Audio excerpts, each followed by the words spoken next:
Hello, Fremont. Today we are looking at Genesis 2, 1 through 3. Let's dive right in by reading the passage together. Go ahead and grab your Bible. Thus the heavens and the earth were finished, and all the host of them. And on the seventh day God finished his work that he had done, and he rested on the seventh day from all his work that he had done. So God blessed the seventh day and made it holy, because on it God rested from all his work that he had done in creation. Since this passage is so short, let's go verse by verse and chat about the repeated words, the meaning of some of the words, and the importance of God resting on and blessing the seventh day. In verse 1, we see that creation is complete, and we know from the last verse in Genesis 1 that it was very good. The word hosts means everything that fills the heavens and the earth, the objects that were created in days 1 through 6.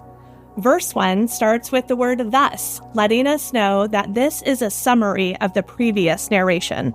Creation is complete. In verse 2, we see repeated phrases that are meant to emphasize the importance of the fact God has done the work. He has brought creation to completion. God has ceased from his creative work on the seventh day.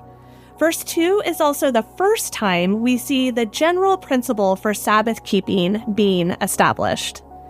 In verse 3, we see the third time God blessed a part of his creation. The first was day 5 when he blessed the fish and the birds. The second was on day 6 when he blessed humans. The difference with this third time is God isn't blessing a physical element of creation, but instead a specific time period. And he didn't just bless it, he made it holy. He set it apart. The seventh day is meant to be different than the other 6 days of the week. It is special. Day 7 is not just the finality of the creation week. It also represents humans' first full day on earth. It is their first day of existence in God's Sabbath. Later in the book of Exodus, the Sabbath will be formally part of the 10 Commandments handed down to Moses.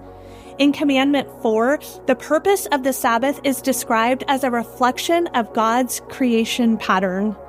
Therefore, when we observe the Sabbath, we are commemorating God's creative work and remembering his past work. Additionally, when we observe the Sabbath, we are showing that we are God's set-aside people. When we participate in holy rest as God's set-aside people, we get a hint of what we will experience in heaven. So how's that working for you, the 6-to-1 rhythm? 6 days of commitments and adulting, then 1 day of rest, the holy day of rest. Have you prioritized holy rest in your life? I'll be the first to admit I struggle with this. Sitting on the couch folding towels isn't actually holy rest, and I'm not a fan of naps or bubble baths or hot tubs. Escaping to the beach every 7th day isn't really practical for me either. Clearly, I'm still working hard to find the 6-in-1 rhythm most weeks. In fact, my husband jokes I'm allergic to relaxing. But all jokes aside, this means I'm out of step with God every week, that I don't have a set-aside holy day of rest.